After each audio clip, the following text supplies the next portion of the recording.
des éléments qui vont d'un côté à l'autre de la page, donc qui stretchent tout au long de la page. Alors, ce qu'il faut faire, c'est vraiment prendre l'outil de rectangle. Alors, je vous montre ici, je vais faire juste un rectangle quelconque.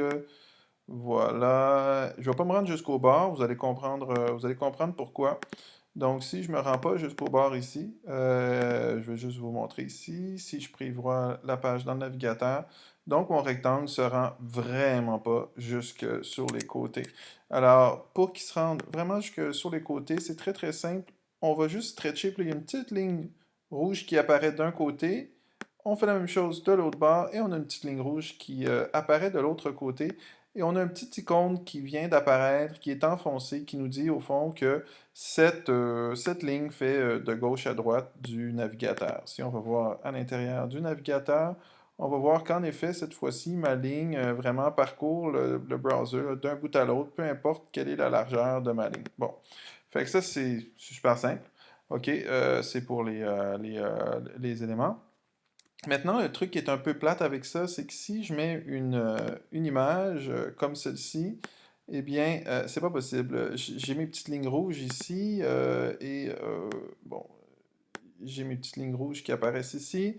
C'est un peu bête, mais mon petit icône ici n'est pas grisé. Et donc, si je m'en vais faire un aperçu dans le navigateur ici, ce que je vais voir, c'est que mon image ne se rend pas jusqu'au bord, justement. Elle fait pas full screen, elle fait pas tout l'écran.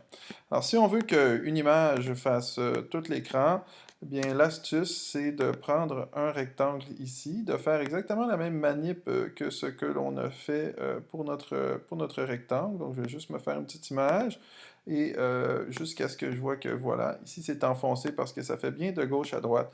Et à l'intérieur de notre rectangle ici, on va choisir comme fill de mettre une image. Donc là, je vais prendre mon en-tête ici.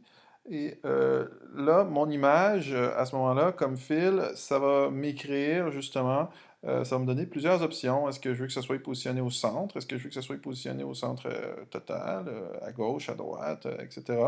Est-ce que je veux que ce soit le format original de l'image ou que ça soit scale to fill ou scale to fit? Donc, scale to fit, ça la déforme, c'est un peu plate. En fait, ça la déforme pas, mais ça fait qu'il va y avoir du blanc, donc ça sera pas tout à fait full screen. Fait que si je fais scale to fill ici, ça va vraiment stretcher.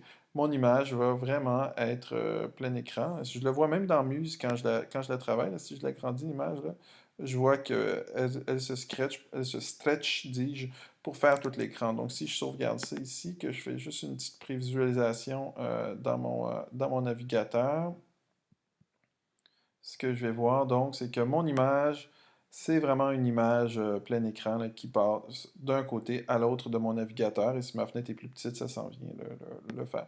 Et tout ça est vraiment très joli.